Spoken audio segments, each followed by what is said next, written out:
ever since the first time you opened up my world. Good morning student, welcome to my classroom. Student, याद है पिछले class में मैंने कुछ आप सभी को गृह कार्य दिए थे। आशा करती हूँ कि आज आप लोग अच्छे से तैयारी कर लिए होंगे। आज हम टेस्ट लेंगे, तो क्या आप सभी तैयार हैं? तो चलिए शुरू करते हैं।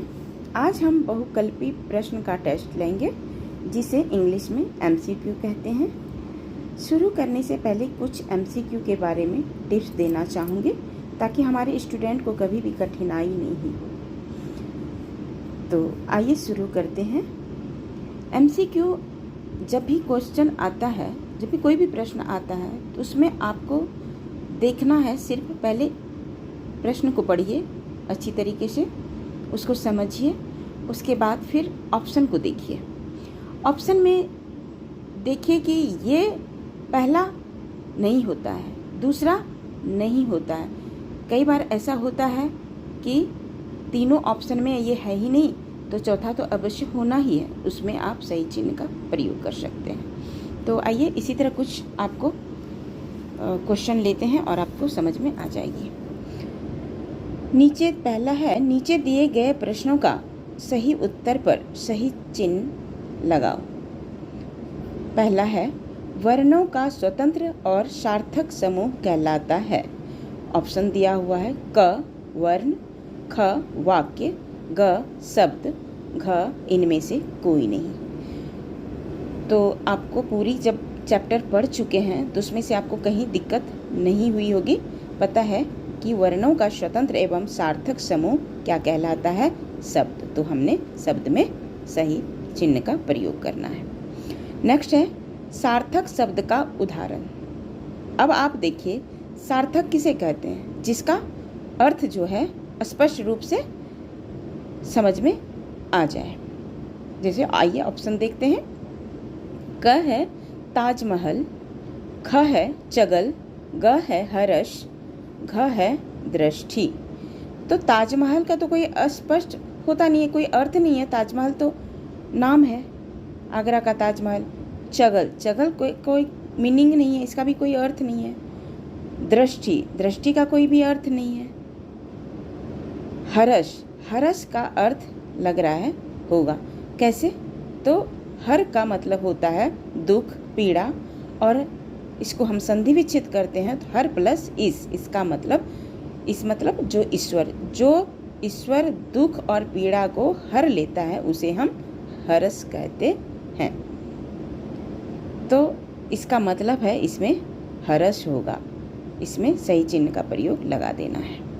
नेक्स्ट है उत्पत्ति के आधार पर शब्दों के भेद हैं। ऑप्शन 4, 6, 5, 2 आप लोग पढ़ के आए होंगे और मैंने भी पढ़ाया है। उत्पत्ति के आधार पर शब्द के 4 भेद होते हैं, तो 4 में सही चिन्ह का प्रयोग करना है। नेक्स्ट है, इनमें से कौन सा शब्द निरर्थक है? निरर्थक मतलब जिसका कोई अर्थ नहीं निकले। आपने देखा सार्थक में अर्थ निकल रहा है, लेकिन वही निरर्थक में इसका अर्थ नहीं निकल रहा है। आइए ऑप्शन को देखते हैं। पहला है क जानवर, जानवर का कोई अर्थ होता है? नहीं। रवंजा, चिड़िया, तोता। अब देखिए, आप एक चीज़ मार्क कीजिए कि जानवर, चिड़िया, तोता ये तीनों पक्षी से रिलेटेड है। तो जाहिर सी बात है, जब जानवर का नहीं निकल सकता है, चिड़िया का भी नहीं होगा, तोता का भी कोई अर्थ नहीं निकलता है, तो ऑप्शन ख रवंजा होगा। ऐसे ही MCQ में अपनी दिमाग लगा के आपको सही चिन्ह का प्रयोग करना है, तो रवंजा में सही चिन्ह का प्रयोग करेंगे।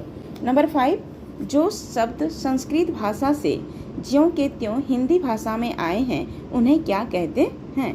क तद्भव, ख देशज, ग तत्सम, घ विदेशी। तो जो संस्कृत भाषा से हिंदी में आए हैं उसे हम क्या कहते हैं? तत्सम। तो हमने तत्सम में सही चिन्ह का प्रयोग करना है। नेक्स्ट है, जो शब्द संस्कृत भाषा के शब्दों से बदलकर बने और हिंदी भाषा में प्रचलित हुए उन्हें क्या कहते हैं? पहले तो संस्कृत में आपको जब भी हिंदी में आएगा तो तत्सम लिखना है, और ज्यों का त्यों हिंदी भाषा में प्रचलित हो गए तो तद्भव आ गया। तो हमें तद्भव में सही चिन्ह का प्रयोग करना है। नंबर 7, रचना के आधार पर शब्दों के कितने भेद होते हैं? क 3, ख 5, ग 4, घ 8। तो रचना के आधार पर शब्दों के भेद 3 होते हैं, तो 3 में सही चिन्ह का प्रयोग करना है। नंबर 8, जिस शब्द के शाब्दिक अर्थ के साथ कोई विशेष अर्थ हो उसे क्या कहते हैं?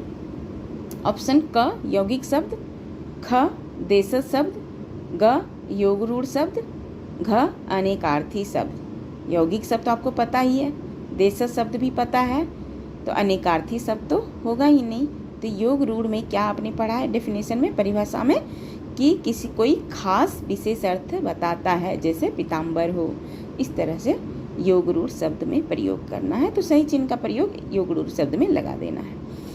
नेक्स्ट है 9th, मस्तक का तद्भव शब्द क्या है? अब मस्तक संस्कृत शब्द है, तो उसका हिंदी क्या होगा? माथा।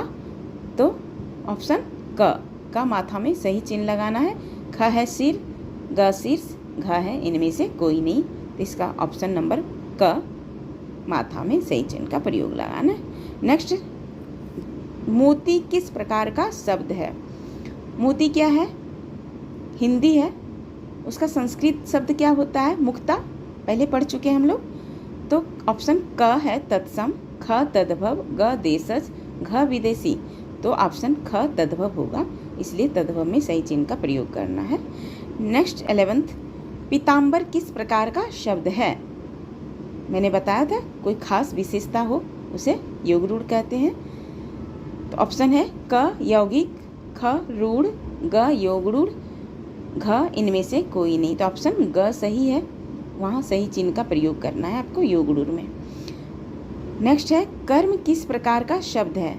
आप बताइए, कर्म संस्कृत शब्द है, तो कर्म का हिंदी क्या होता है? क्या होता है? काम। तो काम तो हिंदी है, तो कर्म पूछ रहा है किस प्रकार का शब्द है, तो ये संस्कृत शब्द है, तो संस्कृत होगी तो जाहिर सी बात तत्सम शब्द में प्रयोग होगा, है ना? तत्सम सही है, तो क है ऑप्शन को देख लेते हैं एक बार, ऑप्शन जरूर देखिएगा। क है देशज, ख विदेशी, ग तत्सम, घ तद्भव। तो ऑप्शन ग तत्सम में सही चिन्ह लगा देना है। नेक्स्ट है 13, इनमें से कौन सा शब्द देशज है? क पुष्प, ख फूल, ग लोटा, घ रेडियो। पुष्प संस्कृत शब्द है, उसी का हिंदी फूल है, घ है रेडियो, तो ये विदेशी शब्द है। तो यहाँ पूछ रहा है देशज, तो देशज क्या हो गया आपका? लोटा। तो लोटा के शब्द में लोटा के ऑप्शन में प्रयोग में करना है, सही चिन्ह का प्रयोग करना है। नंबर 14 है रात शब्द का तत्सम शब्द क्या है? रात हो गया हिंदी, तो इसका संस्कृत शब्द तत्सम जहाँ भी आए उसे संस्कृत में कन्वर्ट करना है, और संस्कृत जहाँ हो रात्रि होता तो उसका हिंदी रात होता है, तो तद्भव में कन्वर्ट करना, यही आपको देखना है, कहीं कंफ्यूज नहीं करने की आवश्यकता पड़ेगी आपको। नंबर 14 है रात का तत्सम रूप क्या है? आइए ऑप्शन को देखते हैं। क रजनी, ख निशा, ग रात्रि, घ दामिनी। तो ऑप्शन ग रात्रि में सही चिन्ह का प्रयोग करना है। नंबर 15, इनमें से कौन सा शब्द रूढ़ नहीं है? ऑप्शन क आँख, ख पक्षी, ग पुस्तक, घ नमकीन। आपको पता ही है रूढ़ कह रहा है नहीं है, तो नमकीन एक ऐसा शब्द है जिसमें 2 शब्दों से मिला है, जैसे नमक प्लस इन, तो इसमें क्या हो गया? रूढ़ कह रहा है नहीं है, ध्यान दीजिएगा, नहीं है। अगर रूढ़ है तब तो नहीं होता नमकीन, अगर रूढ़ नहीं है तो नमकीन ऑप्शन में सही चिन्ह का प्रयोग करना है। नेक्स्ट है युग्म शब्द का उदाहरण। युग्म मतलब जुड़ा हुआ, मैंने बताया था क्लास में कि जहाँ 2 शब्द एक जगह ही मिला हो उसे युग्म कहते हैं। ऑप्शन क है पशु पक्षी, योजक चिन्ह का बीच में प्रयोग हो रहा है। ख चादर, ग बादल, घ देशज, इसलिए पशु पक्षी, तो 2 शब्द है, इसलिए क में आप सही चिन्ह का प्रयोग करना है। नंबर 17 और लास्ट, प्रयोग के आधार पर शब्द के 2 प्रकार होते हैं। कौन होते हैं? आइए देखते हैं। ऑप्शन क विकारी अविकारी, ख रूढ़ यौगिक, ग तत्सम तद्भव, घ एकार्थी अनेकार्थी। तो आपको पता है प्रयोग के आधार पर शब्द के 2 प्रकार होते हैं, विकारी और अविकारी। तो ऑप्शन क में सही चिन्ह का प्रयोग कर देना है। तो आज का शब्द विचार की पूरी अध्याय की समाप्ति हो चुकी है। कोई डाउट हो तो कमेंट के माध्यम से पूछ सकते हैं। बाकी आप लोग अभ्यास जारी रखिएगा। नेक्स्ट क्लास में नई चैप्टर की शुरुआत करेंगे। फिर मुलाकात होगी अगली कक्षा में। तब तक के लिए धन्यवाद। To make you mine. 'Cause ever since the first time